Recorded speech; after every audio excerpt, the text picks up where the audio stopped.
Welcome to Learn with Mr. Lewis. I am, of course, Mr. Lewis. I am your font of knowledge of all things history and what it's like to teach junior high school, with a little bit of what it's like to have your stuff on Teachers Pay Teachers. All right, let's do this. Today, in every show, I like to start off with a little history conversation thing. I don't know, whatever it is. Part one of the show is this. Part two of the show, today in history. So let's do part one. Part one today, I wanted to talk to you about my favorite historical TV series. Some of these are like multiple season series. Some of these are mini series that last just for one season or even just a few episodes. That's what we're doing today. We're counting them down from 10 to 1. I'd love to know what you think. What do you think of my choices? Go ahead and put it in the comments. Also, you will find a link in the comments to every one of these series where you can find it. Many of them, you probably have the streaming service it's on. Others of them, you don't. You should get it because they're that good. They're that good. I promise you. Love them. Some of them are more historically accurate than others. Some are just loosely based on history. I'm not that picky on some of that stuff. Sometimes, but not always. Let's start it off. Number 10. Number 10 is the original historical fiction series of all time. It is I, Claudius, British series going all the way back to 1976. It's got a list of great actors that are involved. It's based on a book that's also quite entertaining. And this is told from the perspective of the Emperor Claudius. And he's telling about his life. And it's a little slow paced and some really bad special effects, which means there really aren't any. It feels a lot like a play, but it's very well done and very entertaining. I highly recommend I, Claudius. That's number 10. Number 9. Okay, number 9 is one that you maybe haven't heard of before. I think this originally aired on like WGN or something. But this was called Manhattan, and it's about the Manhattan Project. And it aired for just a couple of seasons, and kind of loosely based on history. It does have some real like historical characters, but I don't know that they're portrayed very accurately. I think what's most interesting about this series to me is it does give you a little bit of a feel as to what it would be like to live and work on the Manhattan Project. And so that was what was interesting about it to me. Moving on, number 8, one of my favorite series. This is a British series, Foyle's War. Foyle's War is fiction, but it's set against a realistic historical backdrop. It's set during World War II, and it's great because it doubles both as a World War II series and a gritty British TV crime drama, as Foyle is a detective, and so he's trying to solve all sorts of murders and different things with the backdrop of the war. And then they came back and did a couple more seasons later on, and those are set during the Cold War, also great. Moving on. Now we're getting to ones that you may be more likely to have seen before. Number 7, The Crown. Yes, The Crown. I find The Crown very interesting. I'm not going to pretend that everything in there is historically accurate. Of course it's not, but it has a lot of good history in it, and it's interesting. And I find myself on my phone a lot looking stuff up like, how accurate is what they just portrayed on there? And sometimes it's very accurate and sometimes not so much, but it's interesting nonetheless, and great performances. Number 6, now we're getting to the meat of this, the meat. Number 6, and it was hard for me, painful for me to put this only at number 6 because it feels like it should be ranked higher. That's The Pacific. This is, of course, Steven Spielberg, Tom Hanks, 10-episode series. This was on HBO. It portrays World War II in the Pacific. It follows the stories, for the most part, of 3 Marines that fought in the Pacific, and it is brutally realistic and historically very accurate, and at times difficult to watch because, let's face it, the war in the Pacific was not fun. And if you thought it might have been fun, watch this series and you'll realize not fun. Moving on to number 5. Number 5, I love the space race. I love the race to the moon, all of that. And I love Apollo 13. It's a movie that I often show my students. And this feels a little bit like 12 hours of Apollo 13. It is the series From the Earth to the Moon. This is a Tom Hanks series, and it chronicles how we got from the Earth to the Moon in 12 episodes. It's excellent. Highly recommend. Moving on to number 4. Number 4 is Turn, Washington Spies. And I think I've mentioned this before on this channel. I love this series. Now, this series takes a lot of historical liberties. Even though the major players in this are true historical figures, they're figures that we don't know a heck of a lot about. So it has to take a lot of liberties as far as relationships with one another and those sorts of things and day-to-day what happens. But wow, does it give you a great sense of how the American Revolution played out in a small town on Long Island and how Washington's Culper ring, his spy network, operated. Number 3, this is the one that I've seen most recently. This is the newest series of all of these, I believe, and that is Chernobyl. And man, powerful stuff. Like, you really, really need to see this. It's an excellent series. My dogs even like it. You can tell by the little ducky that they're squeaking over there. They love Chernobyl. Chernobyl's another one that can be kind of tough to watch. It feels, if you like the movie Dunkirk, it feels a little bit like that. And maybe that's what I like about it so much. Great series, very historically accurate. Of course, not perfect. None of these could ever be perfect when you're doing a TV series, when you're doing a drama. It's not going to have everything perfect, but great historically. Number 2. It was hard for me to not make this number 1, but I couldn't. Number 2, John Adams. This was an HBO series from about 15 years ago. It's, I think, 7 episodes, if I recall correctly, about 7 episodes, and it chronicles events in the life of John Adams. And it starts with the Boston Massacre and runs all the way to his death.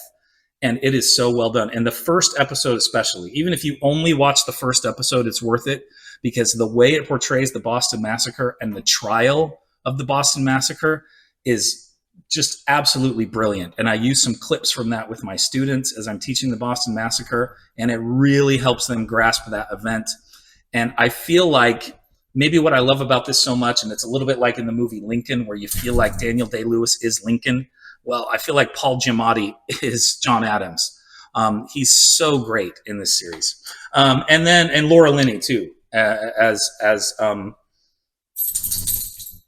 Abigail Adams. Sorry, brain fart. Abigail Adams. Laura Linney is Abigail Adams. Thank you, wife, for pulling me out of that hole there. She's every bit as good. Both of them excellent in this series. Okay, and number one, this shouldn't come as a surprise to anybody. It is maybe not just the greatest miniseries in history that's historically based. It's my all-time favorite television show, Band of Brothers. If you've not seen Band of Brothers, you need to. It's so powerful as it follows Easy Company of the 101st Airborne through World War II, through training at Toccoa in Georgia, all the way to Berchtesgaden at the end of the war. It's so well done, and it's so powerful, and love it. So number 1, Band of Brothers. I would love to see your comments about this. Please feel free to disagree with me. Just know that you'll be wrong. Just know that you'll be wrong. Okay, so that's my top 10. Also, if you have enjoyed this at all, you know what? Even if you haven't enjoyed it, like it and subscribe either way. Thank you. Okay, let's now move on to Today in History for this week.